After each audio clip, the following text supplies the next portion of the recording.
რასაც ახლა გეტყვი, ეს საიდუმლო არ არის. თუმცა ჩვენი სიცოცხლისთვის აუცილებელია რომ გადავრჩეთ. ჩვენ ბუნების გარეშე ვერ ვიარსებთ. ჩვენ მსოფლიოს მკვიდრნი წლიურად 2 მილიარდ ტონა ნაგავს წარმოუშვებთ. და ეს იზრდება პოპულაციის გაზრდასთან ერთად. ალბათ ადვილად წარმოგიდგენიან ეს ამდენი ნაგავი სად მიდის. მოკლედ რომ ვთქვათ, უკან ბუნებაში. ჩვენ ბუნების გარეშე ვერ ვიარსებთ. საკვების ნარჩენებს ბუნებაზე ბევრად უფრო დიდი უარყოფითი ზეგავლენა აქვს, ვიდრე ზოგადად ჩვენ გვგონია. დამეთანხმებით ჩვენ ქართველებსაც გვაქვს ეს პრობლემა, რადგან ამ პლანეტაზე ვცხოვრობთ. ჩვენ ბუნების გარეშე ვერ ვიარსებთ.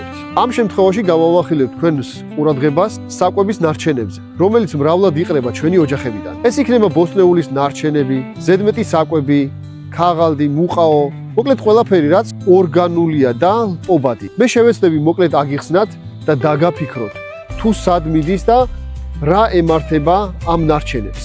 ჩვენ ბუნების გარეშე ვერ ვიარსებთ. საკვების ნარჩენები, რომლებიც ნაგავ საყრელზე ხვდება, იშლება ჟანგბადის გარეშე. ეს წარმოქმნის მეთანის გაზს, რომელიც ნახშირორ ჟანგზე რამდენჯერმე საშიშია. მეთანი აჩქარებს გლობალურ დათბობასა და კლიმატის ცვლილებას. საკვების ნარჩენები გამოყოფს დამობინძურებელ ნივთიერებებს, რაც წვიმის ჩამონადენი წყლების მეშვეობით ხვდება ღელეებსა და მიწისქვეშა წყლებში.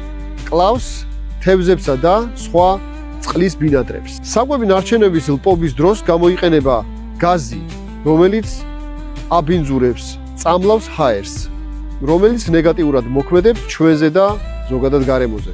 ნაგვის მიმზიდველობა მავნებლების ეს იქნება მღრღნელები თუ წერები, რაც ეკოლოგიურ დისბალანსს ქმნის. საკვების ნარჩენები ნაგავსაყრელების დიდი ნაწილია. რაც უფრო იზრდება ნაგავსაყრელები, მით უფრო ნადგურდება ბუნებრივი ჰაბიტატი, ნიადაგისა და ჰაერის ხარისხი და ასევე ირღვევა ეკოსისტემა. თანამშრომლობ რამდენიმე ცნობილ სასტუმროსთან, საიდანაც მომაქვს საკვების ნარჩენები და ვიყენებ ჩემი კომპოსტის წარმოებაში.